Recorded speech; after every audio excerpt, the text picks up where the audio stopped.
Hello दोस्तों, welcome to Akshay Academy. Akshay Academy में आप सभी का स्वागत है। आज जो हम डिस्कस करने वाले हैं in brief accounting of insurance company. Last दो वीडियो में हमने अकाउंटिंग ऑफ बैंकिंग, इलेक्ट्रिसिटी, ये दोनों का हमने ब्रीफली इंट्रोडक्शन भी ले लिया था, उसके साथ उसके प्रैक्टिकल भी कर लिए थे।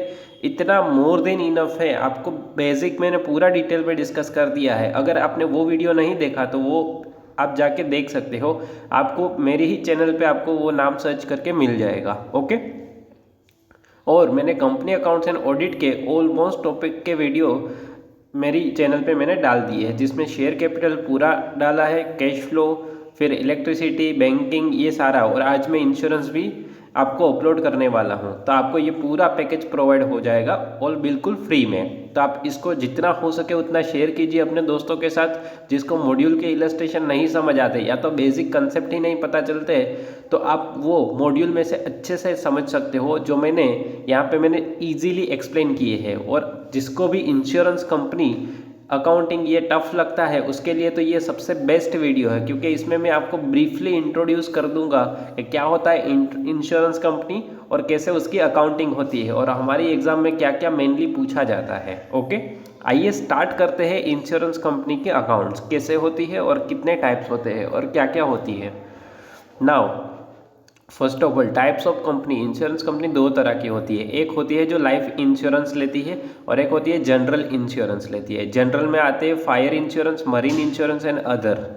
और लाइफ इंश्योरेंस में ओनली लाइफ की बात की जाती है कि इंसान जिएगा और मरेगा, उसके ऊपर इंश्योरेंस लेते हैं। और इसमें बाकी सारे जितने भी इंश्योरेंस है, कार का, फिर fire, marine, expense, marine, other और मिशेलियंस, जो भी हम इंश्योरेंस लेते हैं जिस चीज़ का भी, तो वो किस में आता है? जनरल इंश्योरेंस में। तो टाइप कितने होते हैं इंश्योरेंस कंपनी के? दो तरह के होते हैं, एक लाइफ इंश्योरेंस एंड एक general insurance.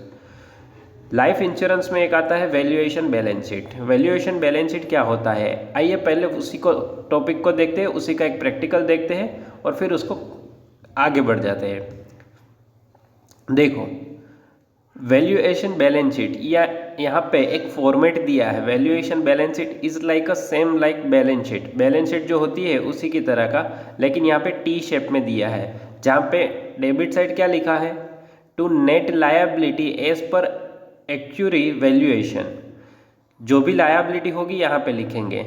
Life assurance fund as per balance sheet. Balance sheet में कितना फंड है वो यहाँ पे लिखेंगे और डेफिशिएंसी निकालेंगे। अगर डिफरेंस आता है यहाँ पे तो उसको सरप्लस बोलेंगे, और डिफरेंस आता है यहाँ पे तो उसको डेफिशिएंसी बोला जाएगा।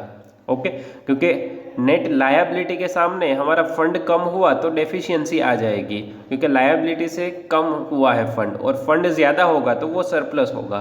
नाउ अगर हमें ये सरप्लस मिल जाता है तो उसके हमें दो पार्ट करने हैं, जो यहाँ पे लिखा है। According to the section 28 life insurance corporation act 1956, 95% of profit of life business must be distributed to the policy holder by way of bonus। In short, यहाँ पे जो प्रॉफिट आएगा उसका 95% हमें पॉलिसी होल्डर को डिस्ट्रीब्यूट कर देना है। ये अगेन हमें एमसीक्यू में पूछ सकते हैं, ऑनलाइन एग्जाम है तो 95% किसको डिस्ट्रीब्यूट होगा as a bonus? Policy holder को, with the policy, and the remaining 5% has been utilized for such purpose as government में भी डिटरमाइंड। और 5% का यूज़ क्या होगा? गवर्नमेंट जो भी डिसाइड करेगी वो 5% का यूज़ करेंगे हम। ओके, तो नाउ ये प्रॉफिट आएगा, उसके दो पार्ट किए जाएंगे। अब कैसे करने हैं, कैसे फाइंड आउट करना है, यहाँ पे प्रैक्टिकल देखते हैं। The life insurance fund Prakash life insurance company and limited was 34 lakh. यहाँ पे फंड दिया है, लाइफ इंश्योरेंस फंड दिया है। ओके, 34 लाख इन शॉर्ट यहाँ पे दे दिया है। लाइफ इंश्योरेंस फंड एसेट दे दी है 34 lakh. 31 March its actuarial valuation on 31 March 2013 is disclose. Net liability कितनी है? 28,80,000। तो यहाँ पे 28,80,000 नेट लायबिलिटी है। तो डिफरेंस क्या मिलेगा? यहाँ पे टोटल करेंगे, यहाँ पे रखेंगे 5,20,000 is a difference is net profit. Okay, the interim bonus 40,000 was paid to the policy holder during the previous 2 year. Previous 2 year में इंटरिम बोनस दे दिया है 40,000 का। It's now propose to carry forward 1,10,000। हमें कैरी फॉरवर्ड करने हैं 1,10,000 out of profit. Divide the balance between policy holder and share holder. जो हमें ये 95% बोला था, 95% और 5% की बात कर रहे हैं। वैल्यूएशन बैलेंस शीट बनाना है। एग्जाम में छोटा सा क्वेश्चन आएगा, अगर पूछे तो हमें इसका ऐसे सॉल्यूशन करना रहेगा, जिसमें पहले हम ये वैल्यूएशन बैलेंस शीट बनाएंगे, डिफरेंस निकालेंगे, यहाँ पे आया तो प्रॉफिट, यहाँ पे आया तो डेफिशिएंसी। ओके, और the net profit of 2 year period and distribute the profit. Now यहाँ पे आंसर देखो, प्रॉफिट हमें मिला 5,20,000 और ऐड कर देंगे इंटरिम बोनस, हमने ऑलरेडी डिक्लेयर कर दिया था, पॉलिसी होल्डर को पहले ही बीच में ही दे दिया, तो वो ऐड कर देंगे, तो टोटल हमारा नेट प्रॉफिट कितना होगा 5,60,000। This is the actual net profit. अब ये 40,000 ऐड क्यों किया, बिकॉज हमने ऑलरेडी जो प्रॉफिट होता था उसमें से 40,000 बोनस दे दिया था, इसलिए हमारा अगर प्रॉफिट देखे एक्चुअली तो कितना होगा 5,60,000।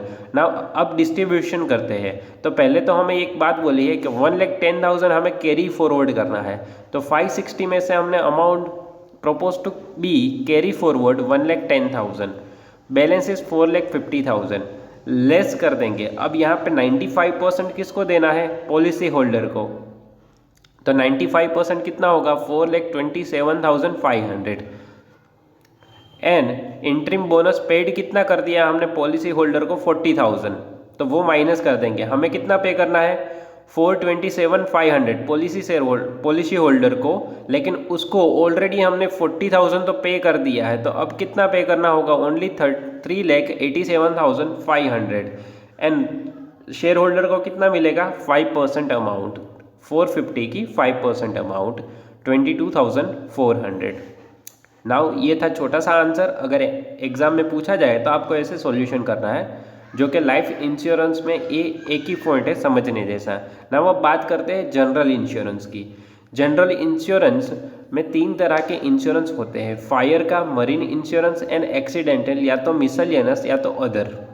फायर मतलब आग लगेगी तो उसका इंश्योरेंस है। मरीन मतलब शिप में से अगर कोई भी गुड्स हम मंगवाते हैं आउट ऑफ कंट्री से या तो विद इन द इंडिया, तो उसके लिए हम क्या करते हैं इंश्योरेंस ले लेते हैं कि वह इन केस कि शिप अगर पानी में डूब जाती है तो उसका हमें क्या हो जाए, पैसा मिल जाए। तो ये 3 तरह के इंश्योरेंस होते हैं।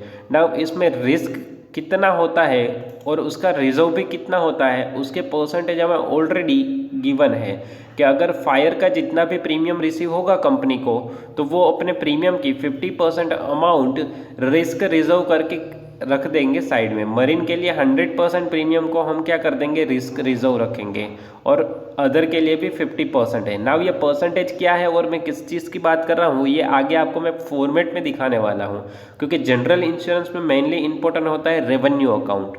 हमें एग्जाम में रेवेन्यू अकाउंट पूछने वाले हैं, तो हम रेवेन्यू अकाउंट का पहले फॉर्मेट देख लेते हैं। क्या होता है रेवेन्यू अकाउंट, देखो इतना सिंपल और शॉर्ट होता है रेवेन्यू अकाउंट, जिसमें शेड्यूल होते हैं 1, 2, 3 एंड 4। सबसे पहले कोई भी जनरल इंश्योरेंस कंपनी की इनकम निकालनी हो तो मेनली इनकम होती है प्रीमियम अर्न, कितना प्रीमियम उसने अर्न किया है, तो प्रीमियम अर्न की इनकम लिखेंगे शेड्यूल 1 में, और यहाँ पे टोटल इनकम लिख देंगे। और अदर इनकम कोई होगी इंटरेस्ट डिविडेंड रेंट रिसीव, तो वो भी लिख देंगे। तो यहाँ पे टोटल ए मतलब टोटल उसकी कितनी इनकम हुई वो लिखा जाएगा। देन एक्सपेंस कौन कौन सी होगी, एक्सपेंस होगी क्लेम इनकर्ड, या तो क्लेम्स जितने आए थे उसमें से हमने जितना भी क्लेम पेड किया यहाँ पे लिखेंगे। फिर कमीशन, जो भी इंश्योरेंस एजेंट होते हैं उसको कमीशन दिया। And operating expense related to the insurance business, मतलब उसको रन करने के लिए पेपर वर्क, स्टैंपिंग वगैरह कुछ भी चार्जेस पे किए हैं तो यहाँ पे लिखेंगे हम। लीगल एक्सपेंसेस पे किए हो, कुछ भी किए हो, तो यहाँ पे 4th कॉलम। इन शॉर्ट पहले इनकम लिखेंगे, फिर उसके बाद एक्सपेंस, ना इसका टोटल भी होगा, जो भी मिलेगा ऑपरेटिंग प्रॉफिट, फायर, मरीन या तो मिसलेनियस का। ओके, तो ये होता है जनरल इंश्योरेंस अकाउंट।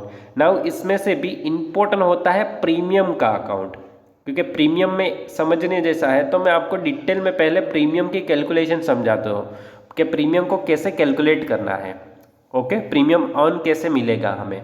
तो शेड्यूल 1 प्रीमियम अर्न कैसे कैलकुलेट करेंगे, देखो पर्टिकुलर अमाउंट लिखा है मैंने, तो पहले लिखेंगे प्रीमियम फ्रॉम डायरेक्ट बिजनेस, फिर ऐड करेंगे प्रीमियम ऑन री इंश्योरेंस एक्सेप्टेड, और लेस कर देंगे प्रीमियम ऑन री इंश्योरेंस सीडेड, तो हमें मिलेगा नेट प्रीमियम। नाउ सभी के माइंड में एक ही डाउट है, ये क्या होता है री इंश्योरेंस एक्सेप्टेड, री इंश्योरेंस सीडेड, इसका मतलब क्या होता है? तो पहले इसका मीनिंग समझ लेते हैं, देन मैं आगे आपको एक्सप्लेन करता हूँ, क्योंकि ये टर्म एग्जाम में यूज होने वाली है तो उसको आपको समझना जरूरी है। Now insurance regulatory development authority के हिसाब से जितनी भी इंश्योरेंस कंपनी है उसको कुछ लिमिट गिवन है, क्या आप इतनी अमाउंट तक का ही इंश्योरेंस कर सकते हो। जैसे कि बजाज इंश्योरेंस है, HDFC insurance, axis insurance company है, तो उसको कुछ कुछ लिमिट दी गई है कि आप इतनी अमाउंट तक का इंश्योरेंस कर सकते हो। उसके बाद अगर आप इंश्योरेंस करना चाहते हो तो आप लिमिट क्रॉस कर जाओगे और आपका लाइसेंस कैंसिल हो जाएगा। तो नाउ यहाँ पे मान लो बजाज इंश्योरेंस कंपनी के पास 50 करोड़ की लिमिट है, सेम वे यहाँ पे भी 50 करोड़ की है और यहाँ पे भी 50 करोड़ की है। नाउ बजाज इंश्योरेंस कंपनी की 50 करोड़ की लिमिट ओवर हो गई, तो नाउ इसके ऊपर का अब वो इंश्योरेंस नहीं कर सकते हैं। तो अगर उसके पास कोई भी क्लाइंट आता है और वो बोलता है कि मुझे इंश्योरेंस करवाना है, तो बजाज इंश्योरेंस ऐसा थोड़ी बोलेगी कि हमारी लिमिट ओवर हो चुकी है, आप यहाँ से जाओ दूसरी कंपनी से करवा लो। नहीं, बजाज इंश्योरेंस क्या करेगी, यहाँ से इस बंदे का मतलब ये क्लाइंट का इंश्योरेंस लेंगी, जितने भी डॉक्यूमेंट रिक्वायर्ड है वो सारे कलेक्ट करेगी, लेकिन वो खुद इंश्योरेंस नहीं लेंगे, वो क्या कर देंगे री इंश्योरेंस कर देंगे। मतलब कि यहाँ पे तो इस बंदे ने तो कहाँ पे करवाया, बजाज इंश्योरेंस में, बट बजाज इंश्योरेंस की लिमिट ओवर हो चुकी थी, इसलिए जिस इंश्योरेंस कंपनी की लिमिट अभी बाकी है, जैसे कि यहाँ पे एचडीएफसी लिमिटेड की बाकी होगी, तो ये सारे डॉक्यूमेंट कहाँ पे ट्रांसफर कर देंगे बजाज वाले, एचडीएफसी में। तो इसको बोला जाता है री इंश्योरेंस। पहले यहाँ पे क्लाइंट ने बजाज में इंश्योरेंस करवाया, फिर बजाज ने एचडीएफसी में इंश्योरेंस करवाया है, तो ये क्या हुआ, री इंश्योरेंस हुआ। तो यहाँ पे एक्सेप्टेड किसको कहा जाएगा, एचडीएफसी री इंश्योरेंस क्या कर रही है, एक्सेप्ट कर रही है, तो री इंश्योरेंस एक्सेप्टेड। और बजाज इंश्योरेंस क्या कर रही है, सीडेड, तो इसको कहा जाएगा सीडेड। यहाँ पे मैंने लिखा है बजाज कंपनी री इंश्योरेंस सीडेड, यहाँ पे क्या कर रही है, दे रही है, और ये क्या कर रही है, उसको एक्सेप्ट कर रही है, तो इसलिए री इंश्योरेंस एक्सेप्टेड।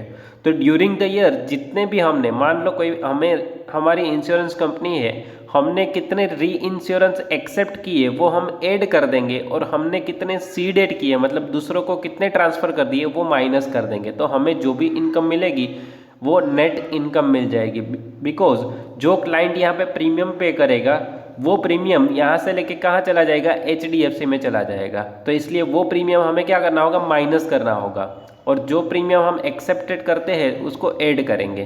तो ये मतलब होता है एक्सेप्टेड और सीडेड का।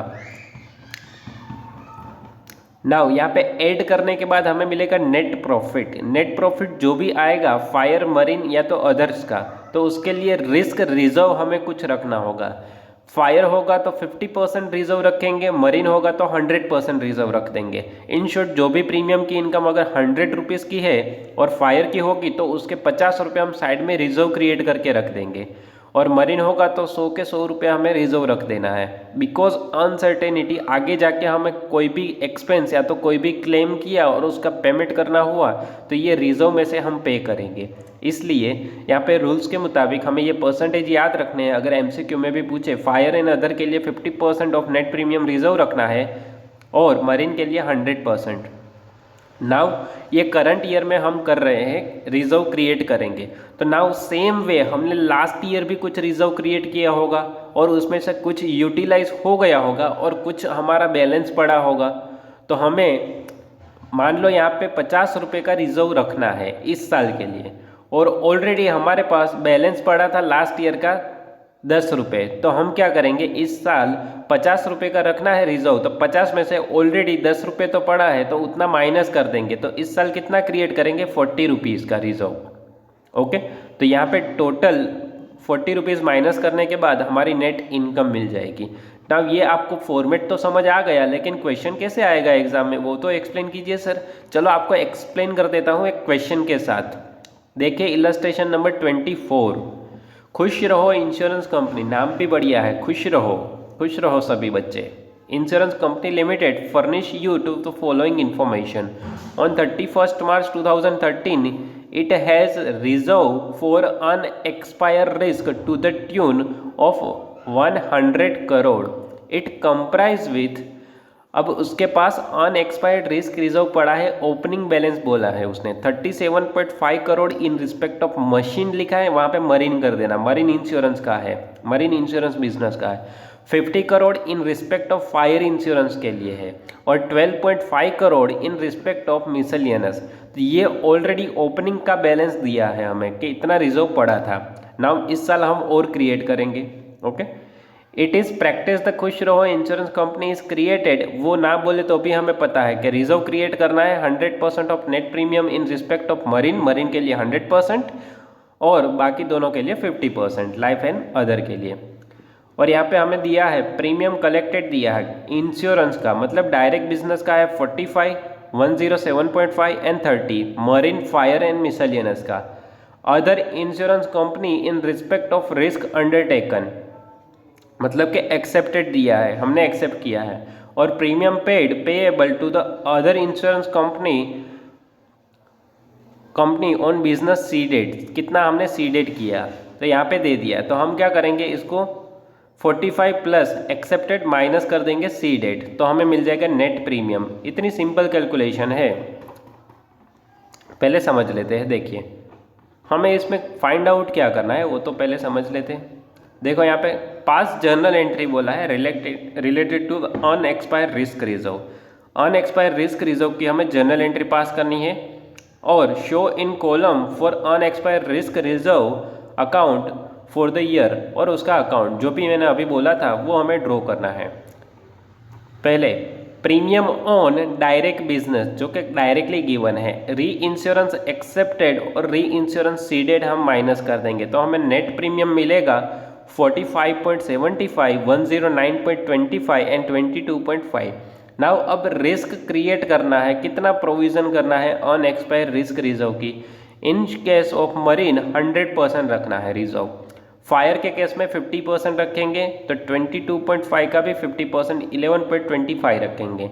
ऑलरेडी हमारे पास ओपनिंग में पड़ा था मरीन का था 37.5, तो हमें इस साल कितना क्रिएट करना होगा, 8.25 रिजर्व ही क्रिएट करना होगा, क्योंकि ऑलरेडी हमारे पास 37.5 करोड़ तो है रिजर्व में, तो ऐड कर देंगे उसमें 8.25 करोड़, तो 45.75 करोड़ हो जाएंगे इस साल के भी।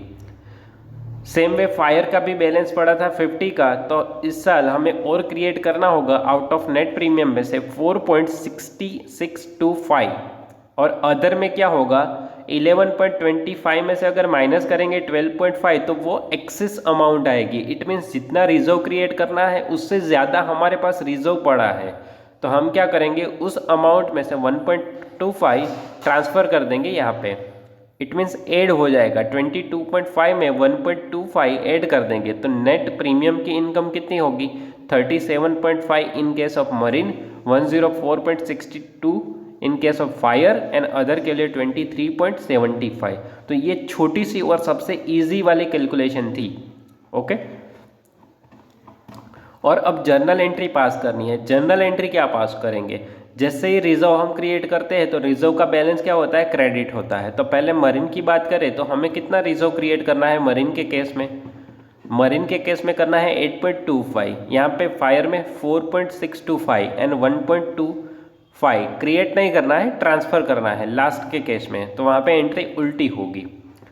देखो marine revenue account debit to unexpired risk reserve 8.25 हमने क्रिएट किया। सेम वे फायर के केस में भी हमने 4.63 किया, 62 करो 63, एक पॉइंट फर्क पड़ेगा, एक डिफरेंस होगा खाली, यहाँ पे 0.5 है इसलिए यहाँ पे ऐड कर दिया है, एक 3 कर दिया है।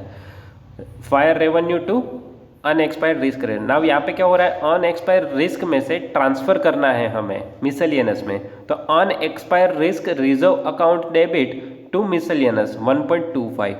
ओके, यहाँ पे मैंने कैलकुलेशन भी छोटी सी दिखाई है, जो कि ये आपको पढ़ के समझ नहीं आता इसलिए मैंने अकाउंट बना के आपको डिटेल में एक्सप्लेन किया है। Now I hope you are clear, पूरा क्वेश्चन आपको समझ आ गया होगा। और यहाँ पे वहीं जो अकाउंट बना के हमें बोला है शो करने के लिए, तो वहीं हमने सारी चीज़ लिखी है। यहाँ पे पहले ओपनिंग बैलेंस लिखा है फिर यहाँ पे क्लोजिंग बैलेंस लिखा है, फिर डिफरेंस निकाला है, तो जो भी डिफरेंस आया ये उसकी जनरल एंट्री पास की है। नाउ 25 नंबर का question, most important for the exam. From the following figure appear in the books of Fire Insurance Division, General Insurance Company, show the amount of claim it would be appear in the revenue account for the year ending 31st March 2014। पहले दिया, अब हमने पहले premium की बात करी। As per the format हमारा पहले प्रीमियम की इनकम होगी। नाउ एक्सपेंस कौन सी होने वाली है, तो वो होगी क्लेम की। तो क्लेम के लिए हम डायरेक्ट बिजनेस और री इंश्योरेंस भी करेंगे, क्योंकि सेम वे हमने जिसका इंश्योरेंस किया है उसको दूसरी कंपनी में ट्रांसफ़र किया है। अब वो बंदे को क्लेम पेड करना होगा, तो हम पहले उस कंपनी से अप्लाई करेंगे क्लेम के लिए, फिर उससे पैसा लेके क्लाइंट को दे देंगे। तो सेम वे यहाँ पे भी क्लाइंट का भी क्लेम की भी कैलकुलेशन करनी पड़ेगी। वो सबसे इजी है, आपको अगर समझ आ जाएगा तो सबसे इजी होगी। और री इंश्योरेंस का तो मतलब समझ आ ही गया है आपको, तो आपको ये कैलकुलेशन भी इजी होगी समझने में। देखो, claim paid during the year, direct business का और री इंश्योरेंस का। क्लेम पेएबल, ओपनिंग का बैलेंस है और क्लोजिंग का बैलेंस है। क्लेम पेएबल, पेएबल का मतलब होगा आउटस्टैंडिंग। ओके, तो हम क्लोजिंग का माइनस करते हैं, ओपनिंग का ऐड करते हैं। क्यों करते हैं वो भी आपको डिटेल में बताता हूँ। क्लेम रिसीव्ड कितने हुए और क्लेम रिसीवेबल कितने हैं। एक्सपेंस ऑफ मैनेजमेंट दिया है, जिसमें इंक्लूड है 35,000 survey fees and 45,000 legal expenses for settlement of claim. Now पहले आपको छोटा सा फॉर्मेट बता दूं हमें क्या क्या फाइंड आउट करना है। तो यहाँ पे लिखा है क्लेम लेस री insurance paid during the year, हमने कितना क्लेम पेड किया है वो, तो पहले वो कैलकुलेट करना है। फिर ऐड करेंगे outstanding claim eight the end of the year के एंड में कितने क्लेम बाकी थे पेड करना, और हमने बिगिनिंग में कितने थे वो लेस कर देंगे। क्यों लेस करेंगे ओपनिंग वाले, बिकॉज जितने भी ओपनिंग में आउटस्टैंडिंग होंगे, ईयर स्टार्ट होगा और आउटस्टैंडिंग जितने भी होंगे वो ड्यूरिंग द ईयर हम पेड कर देते हैं, तो इसलिए उसको माइनस कर दिया जाता है। Eight the end of the year जो भी क्लेम पेड करने बाकी है, जैसे कि हम आउटस्टैंडिंग एक्सपेंस होती थी, आउटस्टैंडिंग सैलरी होती थी, तो हम क्या कर देते थे, ऐड कर देते हैं, क्योंकि ड्यूरिंग द ईयर का होता है इसलिए। तो हमें नेट मिलेगी अमाउंट, ये नेट आंसर होगा। तो पहले हम वर्किंग नोट करते हैं किसकी, paid during the year. Paid during the year कितना है, तो डायरेक्ट बिजनेस का और री इंश्योरेंस। डायरेक्ट बिजनेस का क्लेम पेड किया है हमने 46.70 एंड 7 लाख। तो यहाँ पे देखो, direct business 46.70 and re insurance 7, total करेंगे 53.70। Now survey fees and legal charges भी उसमें ऐड हो जाते हैं, तो 80 ऐड हो जाएंगे। लेस कर देंगे क्लेम रिसीव्ड फॉर री इंश्योरेंस। क्लेम रिसीव्ड कितना हुआ है री इंश्योरेंस के लिए, तो यहाँ पे देखो क्लेम रिसीव्ड है 2,30,000, तो यहाँ पे 230 को माइनस कर देंगे, तो आंसर मिलेगा नेट पेमेंट कितना किया हमने, नेट पेमेंट किया हमने 52.20। नाउ अब बात करते हैं outstanding at the end of the year. तो आउटस्टैंडिंग यहाँ पे दिया है हमें ये बैलेंस, तो इसका आंसर देखो, पहले लिखेंगे क्लेम आउटस्टैंडिंग 31 मार्च को कितने कितने थे, डायरेक्ट के और इनडायरेक्ट के। तो यहाँ पे देखो 8.12, यहाँ पे 8.12 और री इंश्योरेंस का कितना था 53। आंसर देखते जाओ तो आपको समझ आएगा। 8.12 या तो 8,12,000 और 53,000, ये एंडिंग का था, मतलब at the end of the year था। Now claim receivable for reinsurance कितने थे वो माइनस कर देंगे। तो रिसीवेबल यहाँ पे हमें नीचे इन्फॉर्मेशन दी है, रिसीवेबल कितने थे 66,000, तो उसको माइनस कर देंगे हम। तो हमें outstanding at the end of the year कितना होगा 7.52। And same way claim at beginning हमें दिया है डायरेक्ट और री इंश्योरेंस का, देख सकते हो आप। क्लेम बिगिनिंग का दिया है 7,63,000 एंड 87,000, इन दोनों का टोटल करेंगे और ओपनिंग का जो भी होगा वो माइनस कर देंगे। ओके, तो हमें मिल जाएगा ओपनिंग का भी, देखो लेस कर दिया 66 और यहाँ पे आंसर मिला 7.84। तो नाउ ये 7.84 बिगिनिंग का है और ये एंडिंग का आउटस्टैंडिंग है। तो जो 52 पॉइंट हमने 20 फाइंड आउट किया था उसमें 7.52 ऐड कर देंगे और 7.84 माइनस कर देंगे जो बिगिनिंग का था। इतना सिंपल कैलकुलेशन करना है, खाली हमें एक बार प्रैक्टिस कर लोगे आप इस क्वेश्चन की लिख के तो आपको कभी भी नहीं भूल पाओगे। ओके, नाउ इस लेक्चर का लास्ट क्वेश्चन और फॉर द एग्जाम के पॉइंट ऑफ व्यू से इम्पोर्टेंट क्वेश्चन 26 नंबर का इलस्ट्रेशन, जिसमें हमें रेवेन्यू अकाउंट प्रिपेयर करना है।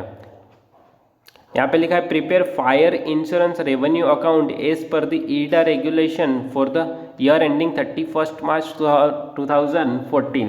हमें जो आगे मैंने फॉर्मेट दिखाया था वो फॉर्मेट के हिसाब से हमें रेवेन्यू अकाउंट प्रिपेयर करना है।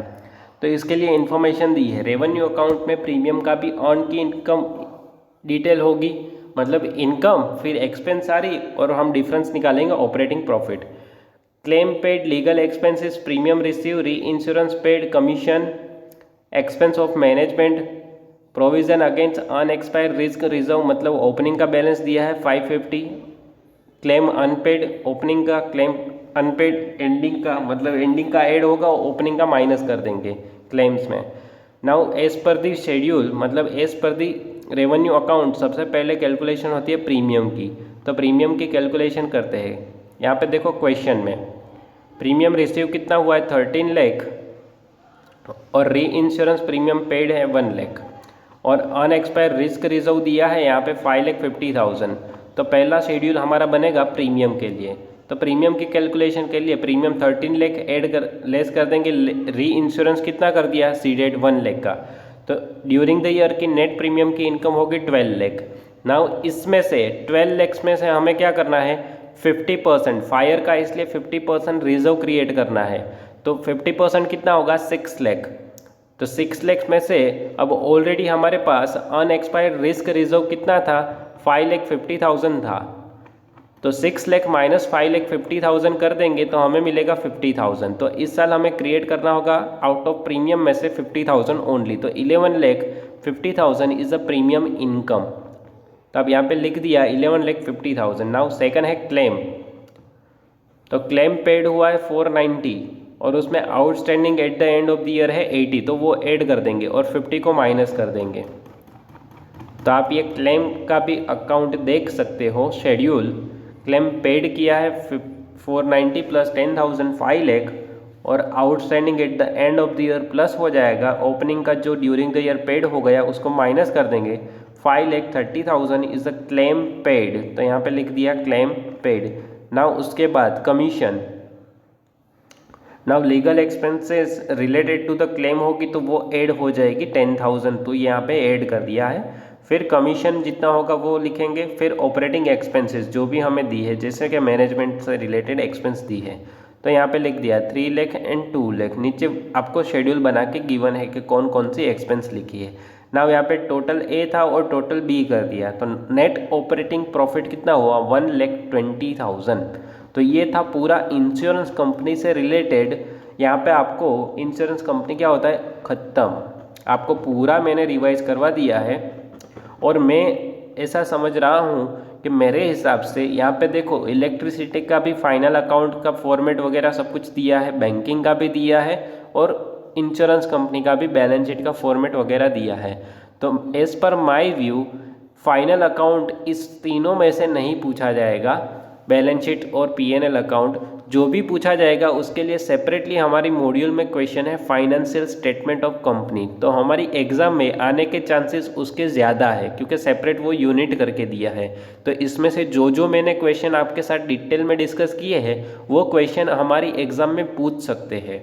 इसलिए मैंने इसके एक भी फाइनेंशियल स्टेटमेंट मतलब कि बैलेंस शीट और पीएनएल अकाउंट वाले क्वेश्चन कवर नहीं किए हैं क्योंकि वो ऑलरेडी उसका separate financial statement of company का है हमारे पास, एनालिसिस ऑफ फाइनेंशियल स्टेटमेंट का, और उसमें बैलेंस शीट और पीएनएल का फॉर्मेट भी है और उसमें से सेपरेट क्वेश्चन भी पूछते हैं।